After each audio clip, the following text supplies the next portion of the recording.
The first job I'm going to do today is cut some 6mm marine ply and then screw it on here, so it's going to be the backing for the mini Belfast sink. So let's get cracking on that.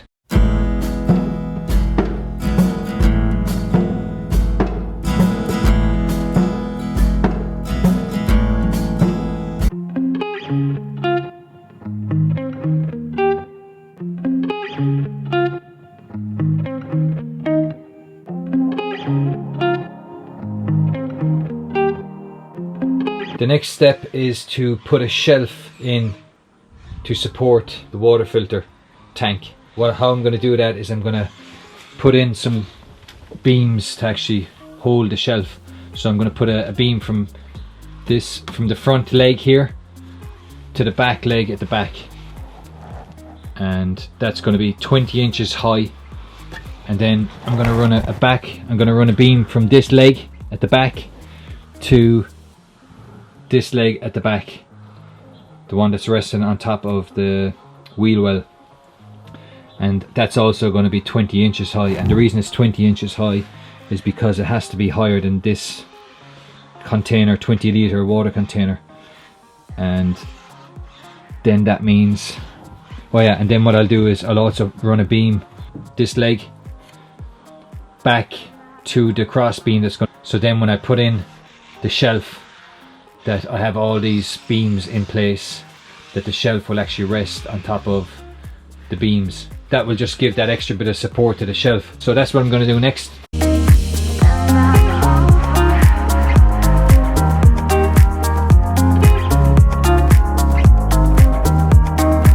Now it's time to secure the battens, and what I'm going to use is hefty 4.5 by 40 mil screws.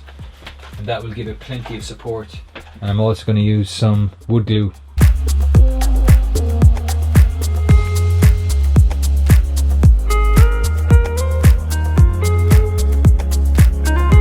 So I've been messing around with the unit for the last half an hour, trying to figure out if I could get the water tank to fit in through the door and then on top of the actual water heater. But unfortunately it's not going to work. So the other idea I'm going to go for is to have the water tank placed here on top of the wheel arch, and then have a door or a way of easily accessing that water tank via this side of the unit. And then that would mean that I would be able to actually use this space here, that I could probably put a shelf, some shelves here, because otherwise if I was to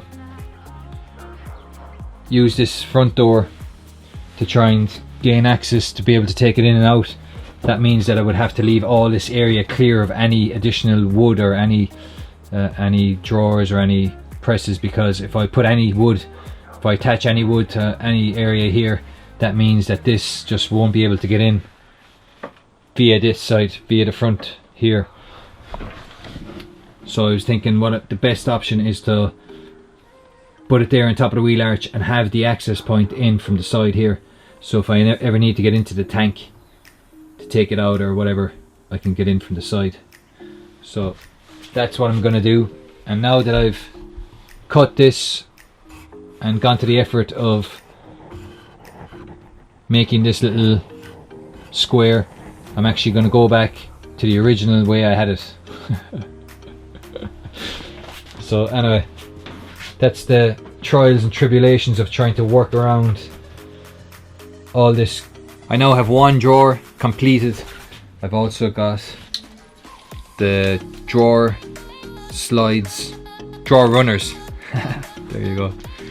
What I'm using is 20-inch drawer runners. That's just for this top drawer, so I'm just going to have one drawer here, and that will fit in there, just like that. And then what I'm going to have on this side is hopefully 3 drawers on this side, and then I'll probably have a small door down here where the RO filter is. So the next thing to do is to cut a base for this drawer and then tack it on, and then make up the boxes for the next 3 drawers on the other side. So let's cut the base for the drawer and then get making the other drawers.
first drawer is now complete. I'm going to talk you through how I constructed it, and just in case I missed anything, I'm going to tell you exactly what I did, and hopefully you'll get a better idea of how I've constructed the drawer. So let's have a look at the drawer. The first drawer, and the depth of the drawer is, it's going to be different for everyone's build. The height of the drawer is 95mm. I know I have one of the small drawers completely finished. I'm happy with the drawer, and now what I'm going to do is complete the next 2 drawers and get this kitchen unit finished.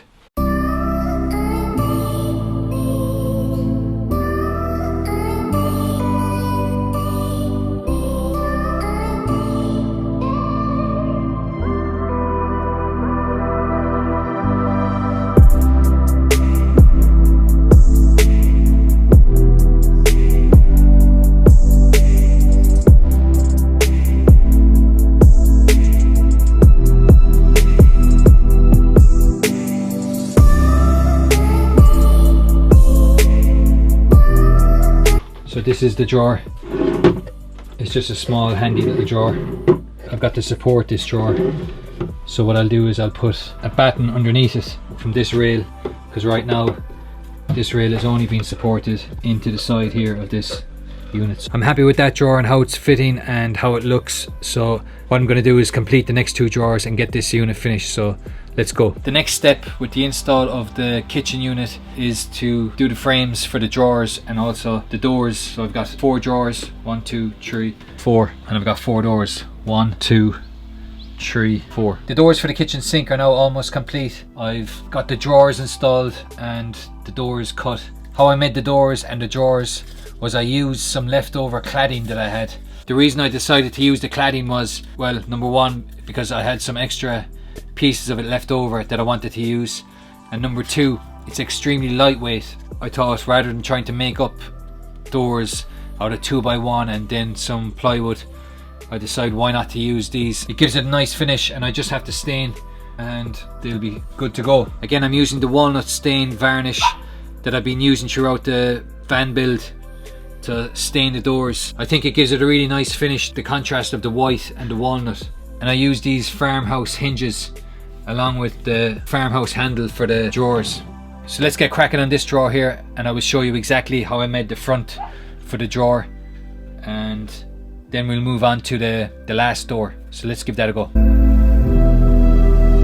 That's 23 1/8 in height.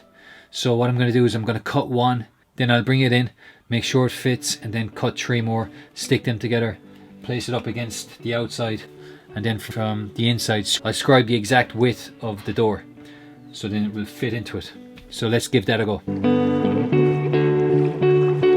That almost fits. I'm just going to take a hair's breadth off it. There it is. Now that I have the 3 pieces of cladding cut to length, what I'm going to do is mark it on top with a pencil. Do the same for the bottom. Now that I've marked the width of it, what I can do is I can just take this one, and then I will cut this with the chop saw and then cut the width of the door. Let's give that a go.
I'm almost happy with how it's fitting. So what I'm going to do is, this edge here has got a bit of a chamfer on it, and what I want to do is just take that chamfer off. I want to get a clean straight edge, so what I'll do is I'll run this on the chop saw, get a clean straight edge, and then place it back in, and then put the hinges on it.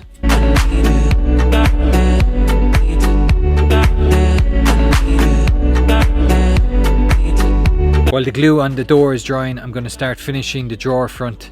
I've got my 2 slats cut for the drawer front. What I'm going to do first is I'm going to cut off this lip. So if you can see that tongue, I'm going to cut that off with the saw. So I've got it marked on either side, and now I'm just going to rip it on the chop saw. Now that the drawer front is cut to size and it fits nicely, what I'm going to do is I'm going to secure it to the front of the drawer using some wood glue. Before I secure it to the front of the drawer, what I'm going to do is I'm going to round the edges of the drawer. So as you can see, the edges of the drawer at the moment, they're just cut square and they're not rounded. I want to take off the sharp edges. So what I'm going to do is I'm going to use a router to round the edges of the drawer before I stick on the front.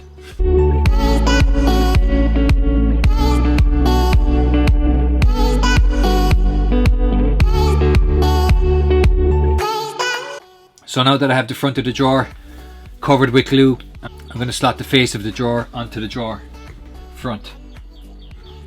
And now what I'll do is I'll secure the front of the drawer using the handle.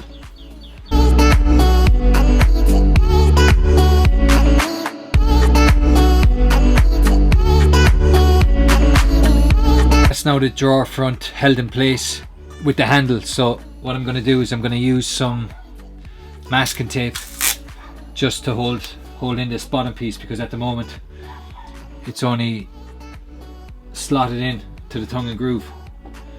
So what I'm going to do is I'm just going to use 3 pieces of masking tape on the bottom.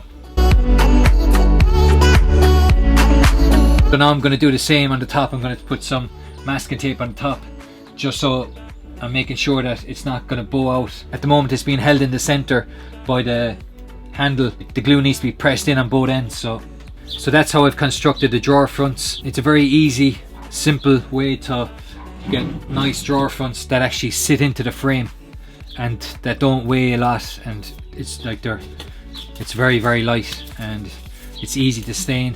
Tomorrow morning I'll remove the masking tape. I will coat everything with the walnut stain. So let's move on now to the door. It's the next morning, Sunday morning. I've got to fit the last door. So the glue on the back of the door dried overnight. What I've done so far this morning is I've stuck these 2 hinges on, and now what I'm going to do is place it up against the opening for the door. And now what I'm going to do is I'm going to drill it in place. It's important to pilot hole with a drill bit before you sink the screw, otherwise you'll just split the wood.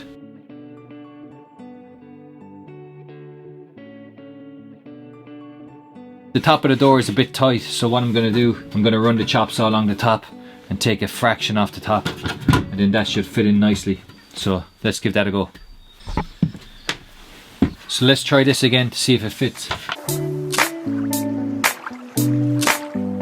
That's now the drawer fronts complete. All I have to do now is to remove any masking tape that's on the drawers. What I'm going to do next is remove the drawer fronts and the doors, take off all the hardware, and then give it a coat of the walnut stain. So let's give that a go.